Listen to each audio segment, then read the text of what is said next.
Today, I'm very excited to be joined by two gentlemen who've been all over BC, whether it's Thrash, Apex, VIPW, Tapped, RCW, Loft County, ASW, and that's just the tip of the iceberg. I'm joined by Hounddog Drayco and the best in the West, as they say, Jesse Walker, referee. How's it going, guys? Really Very good. good, brother. Happy to be here. Thanks for having us, Tyler. Awesome. I'm excited to learn a little bit more about both of your journeys. I want to start off by congratulating yourself, Draco, recently winning the Thrash Heavyweight Championship. How does it feel now to be the face and the representative of that brand? Working for Thrash is fantastic, man. I think they run the most out of any promotion in BC here. And Nick, the promoter, he is a hustler, dude. So he's boots on the ground, promoting the shit out of everything, and the houses show it, man. Like I don't think, yeah, I'm hard pressed to remember a show that wasn't sold out that I worked for him. So it's an awesome place to be, great atmosphere, and the wrestling is just banger after banger after banger. It's good stuff. Well, and to main event a show with someone like Mentolo, that you guys were outside the ring slamming each other on chairs. It was crazy looking. I wasn't there, obviously different parts of BC for us, but that must have been a fun one. Yeah, man, it was my first time working in Revelstoke as well. Uh, had no idea like anything about the place, but it's a big ski town, I guess. So it was all Aussies, English, a bunch of New Zealanders. I've never seen at an indie wrestling event. They were tailgating in the parking lot. So like I think we had to push the show back like 15, 20 minutes just to get everybody through the doors and seated. They were yeah, they had a lot of energy in that building that night. It was good. I think we were around like 500 people or something like that. So it's awesome, awesome night. That's awesome. Well, congratulations. Just another step on your wrestling journey. Thank you, Uh, sir. tell me, both of you guys, how you guys got started in the wrestling industry and kind of your inspirations getting into it. Okay, yeah, I'll do it. Yeah, you're So, I got bugged by like my oldest friend in life is Miles DeVille. So he got hooked up with the ECCW training system. Tony Baroni, Nicole Matthews, Artemis Spencer. I think Cat Power was there at the time. Billy Swade. He bugged me for like 2, 3 years to come out and just try out for the school, start training, check out an indie show. And I kind of gave him like, yeah, indie wrestling. Okay, okay. I was balls deep in playing rugby at the time. I played a bit of Team BC and stuff like that, men's league after high school, and like I kind of shrugged him off for a while until he got me to go out to Ballroom Brawl 10. So I helped do like the setup for that show, and God, yeah, no, we get started about that. But I helped set up and everything like that. And Matt Riddle actually pulled me aside, and as in typical Matt Riddle fashion, he smoked a little bit and brothered him up, and then I actually watched the show and seeing it live, and like it made me realize that. They were a sold out crowd at the Commodore. I think they were close 900, 1,000 people. The building itself is legendary. The atmosphere and energy in it was off the fucking charts. And then like the wrestling, it made me a believer that like, oh, this is the real shit. I think that with like a week or they had a tryout for a training class. So I went out to that, and then 8 years later, the rest is history. I've just been grinding it out ever since.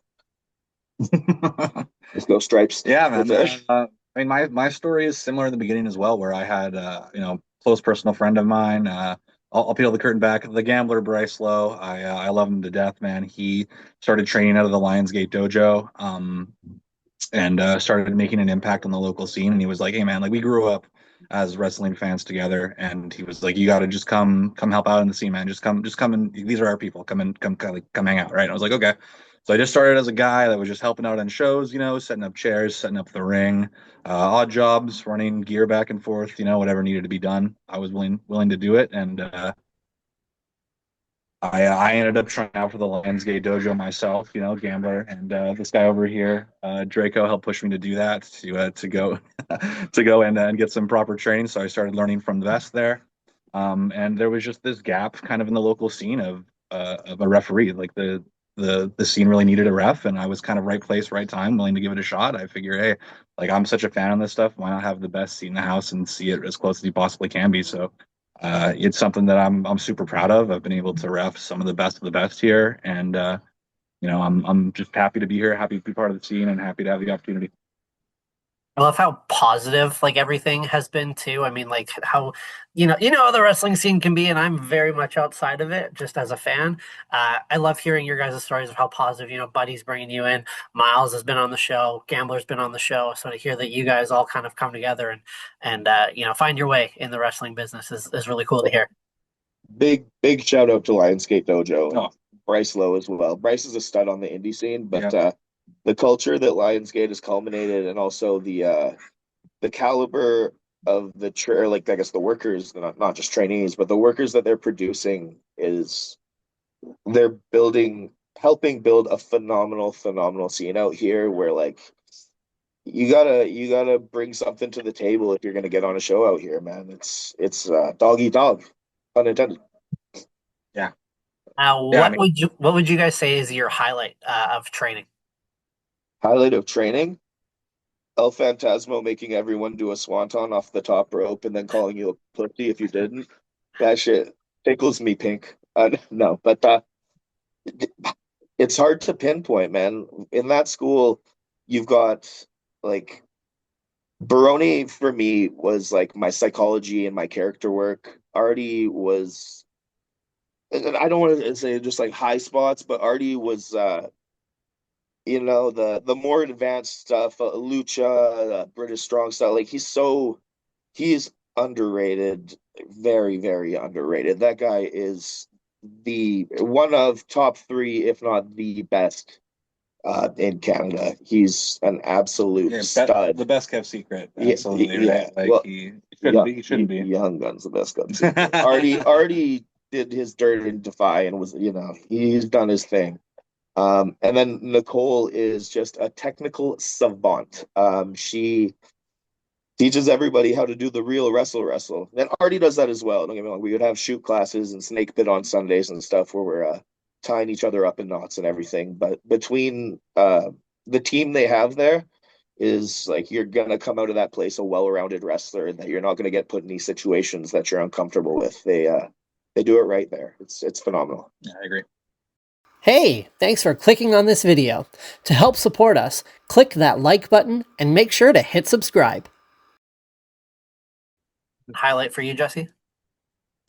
Oh man, I mean, I think just there's something to be said about being with a group of people who have the same like goals and like-mindedness of you. Like it's every class is going to be a little bit of a struggle, but you're with these people and you're in that struggle together. You know what I mean? You're pushing yourself, to do things you didn't think maybe you could do, and you're like, everyone's going to suck at first, and that's okay, right? It's all about like sucking and keep like grinding and getting better and overcoming hurdles, and just kind of being in that environment with people that like it's really like you're on a team there, right? I mean, like, wrestling isn't always a team sport, but there, like, when you're learning under that the great tutelage there, you are a part of the team. And you're surrounded by like killers, and Absolutely, that like, helps the yeah, progression in itself. and Like, it makes you hungry for more, right? Totally. Yeah, I mean, you guys said it yourself, that the amount of talent that's coming through there is just unbelievable right now. oh, yeah. Drayco, where did you get the Hillbilly Hound Dog moniker? Oh shit, this is a funny one. So, um, I'm a glazer by trade in the shoer. Hopefully, you're not pulling back too much of the curtain here. Up to But you. the guy who brought me into the glazing world was it's the worst name for a job ever. Glazing. I'm a glazer. What a fucking rib, right? But the guy who brought me in and gave me my first glazing gig was actually Sebastian Wolf's older brother, Cal. And we were up on a scissor lift on like a fourth floor one day, and he just ribbed me. He was like, you should be calling yourself the Hillbilly Hound Dog, Jebediah Cummings." I was like, okay, the first part you're kind of onto something, all right, but we're not gonna kind of do an Amish gimmick here, so we might have to drop the Jebediah. Nothing is Amish. Shout out the Amish folk; they're fantastic people. Actually, Ace Austin, raised by Amish. Well, Yeah, yeah. Shout out Ace Lawson. Shout out Ace Lawson. Shout out Ace Lawson. Anyways, but yeah, that's where the hillbilly hound dog thing came from. I'm actually I've made the choice to kind of step away from the hillbilly part of the hillbilly hound dog, and I think we're rolling with Hounddog Drayco now, I believe. So like we're pushing that. So continuing with the hound dog theme, if you were to do a DNA test, like for a dog, what breeds do you think would come back? Like for yourself? Oh, brother. That's a damn good question. I've never even thought about this. It'd probably be there gotta be a little bit of pit bull in there for sure. I gotta say at least 40% pit bull. A little blue nose. I mean, Little Doberman, a maybe? little bit. I don't know. No, not Dobie, no. No, if the build's not there, I guess the so. build's Maybe. not What there. about Shepherd? What about German? German Shepherd. Nah, nah. No? I probably have to go like 40% blue nose pit bull. I go like 20% little French bulldog. You know, I can see funny, that. I can see that. I can see kind that. of funny. You know, Yeah. I'll go 10% dash hound. And then we need like another like thick whatever, you know. Maybe like whatever the percentage left over, we'll go English bulldog. Actually, no, I can't do that though, because then we're leaving out like a proper hound dog. Shoot, what are we at for percentages here? I think you're at like 70, 70. something Okay, like that. okay. Yeah. Then I have to go the last 30%. Has to Yeah, be that makes sense. traditional coon hound, Yeah. brother. 30% coon hound. There you go. The DNA test is in. The breakdown. That's funny. I actually just recently did a 23andMe. Oh, that's funny. 1% indigenous, 1% indigenous. The rest European mutt. Yeah. Oh, that's funny. Yeah. So you've worked a lot of luchadors, which is a big contrast to your style. How do you like grappling with that style? Oh man, I fell in love with it. I spent some time out in Calgary and I lived out there for about 8 months. I was able to, or I was fortunate enough to live in the place. Can-Am called it the Wrestler House, but at Okay. the time they had El Elemental was there, Leo Christiani, Ludark Shaitan, Oni El Bendito, and what was that? I think that was everybody. Oh no, we got to give a shout out to the Canadian badass. Oh, can I call him a midget? I don't think he minds. I call him. I'm too funny. He's a short, a little guy, a little midget, and his name's Canadian Badass. Bruce was also there working as well. But I got to spend that 8 months like driving them to the gym every day, training, lifting weights, like eating meals together and stuff like that. So they uh they gave me a crash course in Lucha Libre, and I got to be a pretty good base, got to learn a little bit of flying, stuff like that, but I absolutely love that style of wrestling. It is it yeah, I gotta say Lucha Libre has got to be like my favorite style if I had to pick one of working. Like it's phenomenal. Absolutely phenomenal. Very cool. You've also worked some crazy matches. You were in a cage match in front of 2,000 people, barbed wire rope match, fittingly a dog collar match with Scotty Mack. How do you keep finding yourselves in these dangerous environments? Uh, Being game, be just being a game bred worker, man. Like I was a big ECW mark and like hardcore wrestling. I just love it. You know, when I was a kid, watching people get hit with chairs and cage matches, watching Kishi do the splash off the cage and stuff like that. Like who doesn't pop for that type of stuff? So I was always the coaches at Lions Gate are always like, no, you're a good wrestler. You don't have to do that stuff. You know, it takes a toll on the body. But I'm a dummy, so I kind of marched to the beat of my own drum and did my thing. But yeah, no, I love it, man. Working the Frank Crane Arena for VIPW and that 2,000 person crowd, the first ever WrestleFest. Actually, they've got their third WrestleFest coming up here June 19th. So shout out VIPW for keeping arena shows going in a place that like most people don't even know wrestling exists out in Nanaimo and stuff like that. So for them to be able to pull that like that size and magnitude of events out of a place that's like kind of like a I don't know, like a secret, you know what I mean? We had Tessa Blanchard come out and like she was blown away. She's like, how does this just exist out here and like nobody knows, you know? So it's like, yeah, I've been so fortunate, man, so fortunate in my career to experience the stuff that I have. It's crazy. My uncle lives out in Nanaimo, so me and my family went to WrestleFest last year. It was a good show. Oh hell yeah. Yeah. Oh, dude, I was fresh off ripping or blowing my knee apart actually on that one. My ACL was gone, my meniscus was gone. I was like a shell of myself. I felt so bad.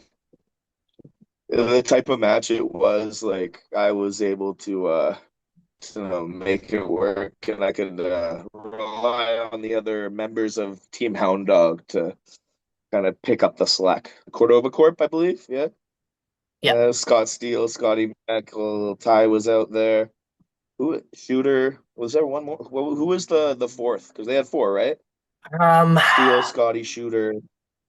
Cordova. Ty was the. Yeah, Oh one of yeah, the other no, folks, they yeah, threw the yeah. manager in think there. I Savage. think Ty. Yeah. Yeah, And then I guess they they must added have beat Van. my ass back. Yeah. I think. Oh no, no, that's probably why I don't remember. I what I do remember, I think.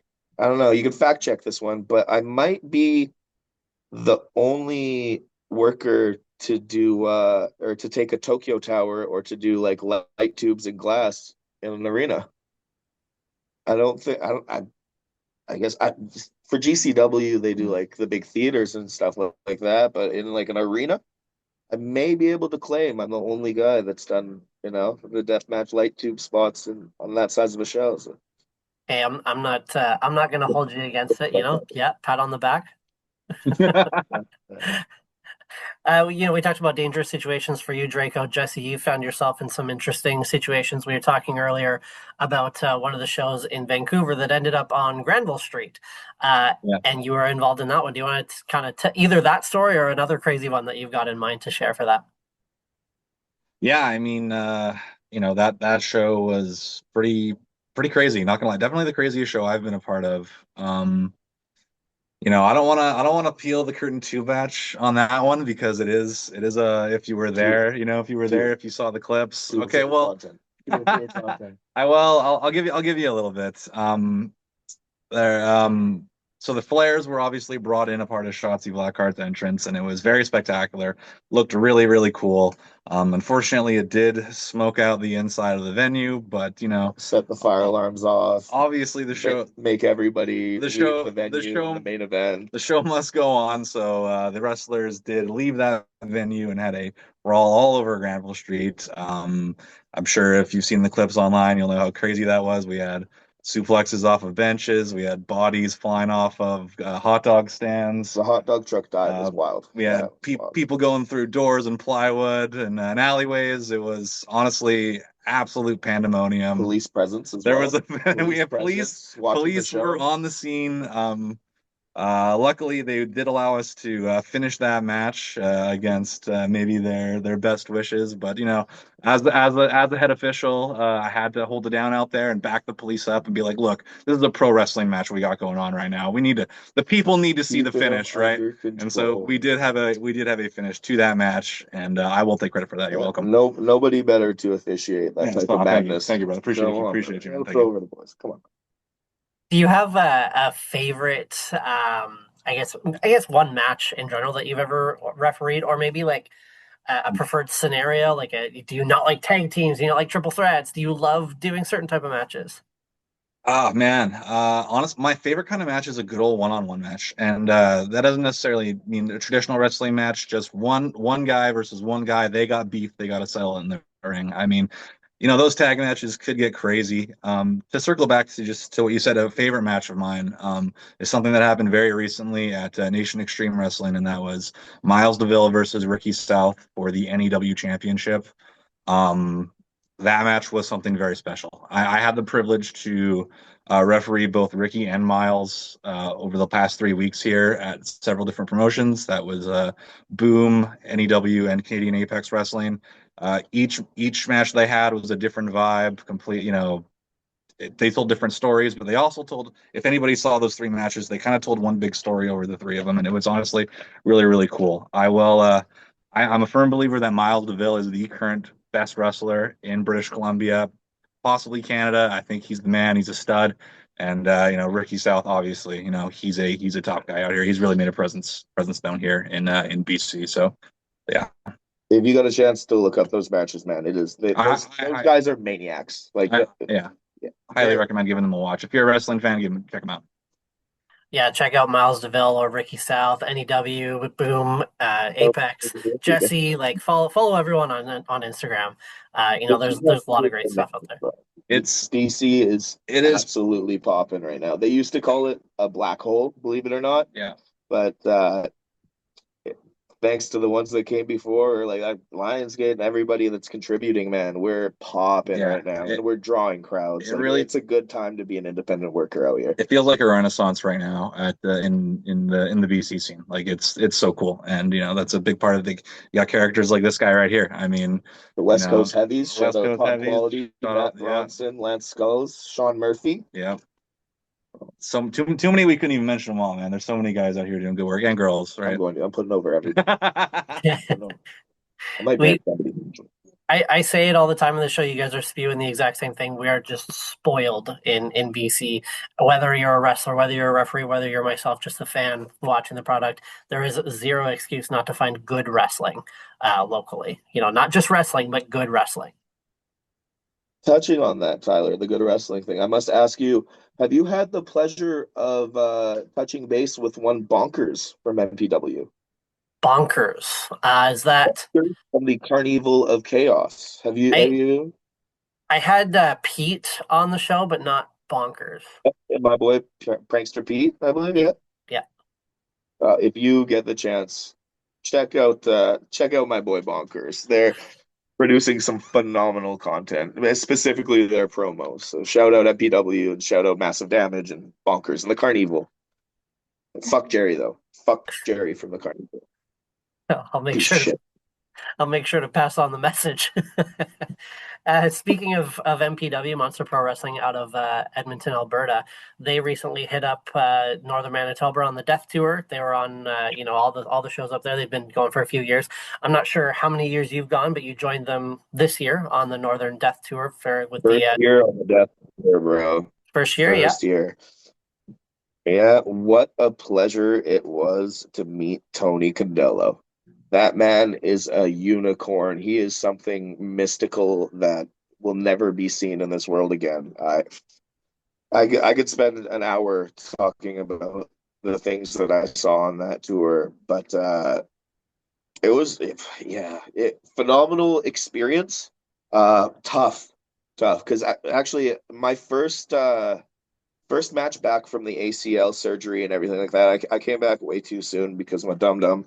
So I had my surgery in September, and then I had my first match back January 31st for RCW. I worked a barbed wire massacre against Steve Wild, and then the next day I flew to Winnipeg. I drove to Edmonton to meet the boys, and then we all drove out to Winnipeg to leave for the tour. It was crazy seeing the communities out there. Like wrestling aside, these are places that not very many people get to just see what it's like out there, man. The reservations, it's like a different world. Not to dig too much into the dark side of things. I was expecting to be able to find a smokehouse or something like that to go and sit in a sweat lodge maybe. But due to the things that have happened to First Nations peoples out there, their true culture has been completely taken from them. It was very strange because we wrestle at schools out there for the most part, and we sleep in the schools and then leave for the next town the next day, or hopefully they have a cafeteria for us to cook some food in as well. But to hear the Lord's Prayer being played over the intercom out there in front of a bunch of Indigenous people, it just I can't give too much input on it as it's not my deal, but I was taken back and kind of it's a crazy experience. But for us to be able to go out there and give people an escape in what pro wrestling is. It's an escape for whatever short amount of time, hour, 2.5 hours to run a show. The kids and the fans there are wild, dude. They go bananas for some wrestling. They love some wrestling out there. So just to have those interactions with the kids and the parents and everything like that, like very, very, very cool, but very eye-opening. It was an experience. And then doing it on a freshly surgically repaired knee it's a test in itself as well. Thankfully, everything held up. Shout out Massive Damage for taking care of me out there for the whole tour. I worked him. I think we banged out like 20 shows in 23 days or something like that. Yeah, craziness, absolute craziness, dude. Would do again though. 100% would do again. I was going to say once in a lifetime, but something you'd probably, want to do again and again. If you think you want to be a professional wrestler or think you can make it a career out of it, it's a very good test to see if you've got the grit to pull it off. Like if you can make it through that, staying in the conditions you got to stay in, and working in Candelo's ring, which I think it's a ring from like 1973 or something like that, and it is the stiffest ring I've ever worked in, bro. It like baptizes you, and I didn't have my callus built up at that point. All the wrestlers know about the bump callus, but like the first week of working that tour, the noises I would make just rolling to like a shoulder in your little cot that you sleep in, like yeah, no, I was moaning like a dead seal, man. It was tough. But after that first week, a week and a half in, you're gonna get the callus back, and okay, here we go. I can sleep without sounding like big moany baby. But yeah, crazy experience. Well, I'm glad you're able to share that. Thank you for sharing that. Before we move off the death tour, though, more shout outs. Shout out MPW, shout out Captain Bones, shout out Pizza Bear or Thunder Bear, sorry. Yeah, what that reference was. Prankster Pete, Jake Woods, you're a stud. Massive Wrath. Love the boys of MPW. Shout out that man. What are your short-term and long-term goals in wrestling? You go first. Yeah, I mean, my goals are just to kind of keep doing what I'm doing. I'm pretty serious in the gym right now. I'm trying to get I'm turning 30 soon. I want to get in the best shape of my life, so that is a huge personal goal of mine. In terms of wrestling, it's just keep doing what I'm doing, man. Keep finding these opportunities for these cool companies. Big shout out to NEW, Canadian Apex Wrestling, All Star Wrestling. Boom Pro Wrestling recently had me out. Very happy with that. Loft Country Wrestling. Come out to a Loft Country show. We're having 30th. One on May 30th. It's going to be really good. LCW. Family-friendly wrestling. They have the best snacks, best wrestling, and you will have a good time. I guarantee it. It's true. They have brisket. Not very many indie shows have brisket. Brisket, dude. Brisket. Talking brisket. And it's on a farm. You can pet llamas, goats, chickens. It's fantastic. Absolutely. Fantastic time. Shout out Sheriff T and Jonathan. Shout out the boys. And how about yourself, Drayco? Short-term goals. I need to get back in shape. I got fat after surgery, dude. I'm like just starting to get my lungs back after X amount of months of working and stuff like that. So short-term goals, get yoked up again. Long-term, it's kind of the same as it's always been, man. If I can make a comfortable living off of professional wrestling and not have to work a construction gig, whether it's eventually running a school or just having a schedule that provides the proper things to actually be able to live comfortable. Promoters, the rates going up. But the full-time gig, you know what I mean? I think that's ultimately what everybody's thing is. You want to be able to provide for the family off of the craft that you love. Do what you love for a living. So that's the long term. And last question for you guys. Plug any upcoming shows that you have. The floor is yours. Oh man, yeah, we got next weekend for May Long weekend. I'm not sure when this comes out, but if it comes out before May Long, All Star Wrestling will be at the Cloverdale Rodeo all weekend long. On the 15th, which is my birthday, we will be in Chilliwack with Microman. Microman's going to be out there and the Headbangers. So that's pretty cool. Taking on the win. Book me again. Yeah, book this man. Hounddog. How do you go from having me solo on a poster with this ugly mug to not even having the guy around. It's crazy. Yeah. It's crazy.